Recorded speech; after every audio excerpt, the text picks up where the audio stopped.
Hi, I wanted to briefly uh, go over our procedure for the conversion from CAD data to GIS. And the reason that I'm choosing to do this now and deliver it via video as opposed to email is kind of a little difficult to explain. I think I can show it better than I can just typing out a big drawn out long email. So some things that, some comments that we've received have some comments that we received from the client sort of made me aware of what their expectations were up to this point, and I need to go ahead and just take a moment to um, explain what it is that we've been doing up to now and how the request to meet these expectations, how it really changes the scope of what it is that we're doing here. So up to now, we were taking CAD data. It was delivered in a CAD environment. We take it into an FME software environment, convert it into a GIS environment.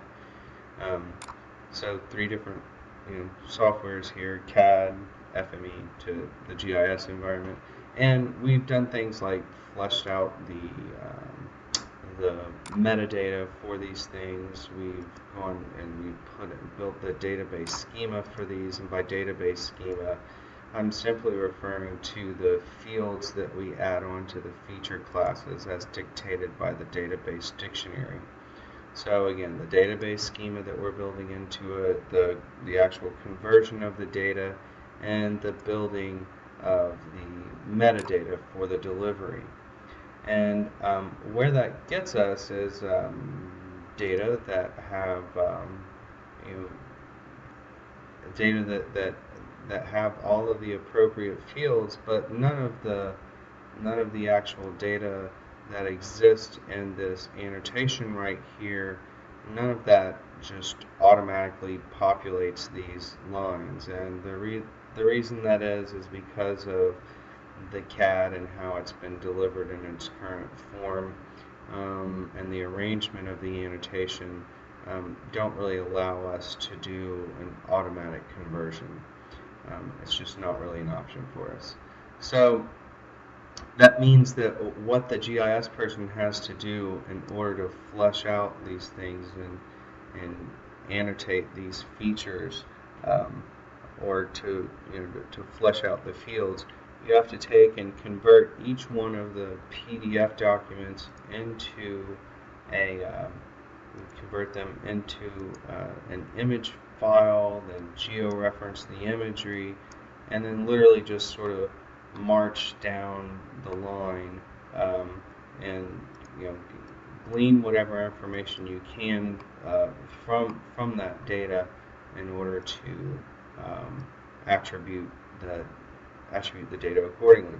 So you can see in this example right here that we go ahead, we go through that, and we select this line work, and you see that this one line is actually made up of a bunch of little line segments, which um, I can only assume that that's not really what we want to do. We actually want to merge all of these things into one line. Okay, so that's sort of taken care of. We do that, and then we know that this is a four-way conduit line, so I'm going to put numDux as 4.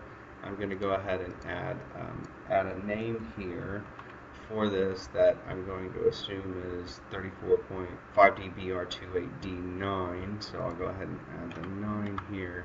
I'll save my edits. And again, there's nothing else in here that I can see that specifically answers some of the other questions being asked of us. Appropriate name descriptors as traction power, duct bank, etc., etc.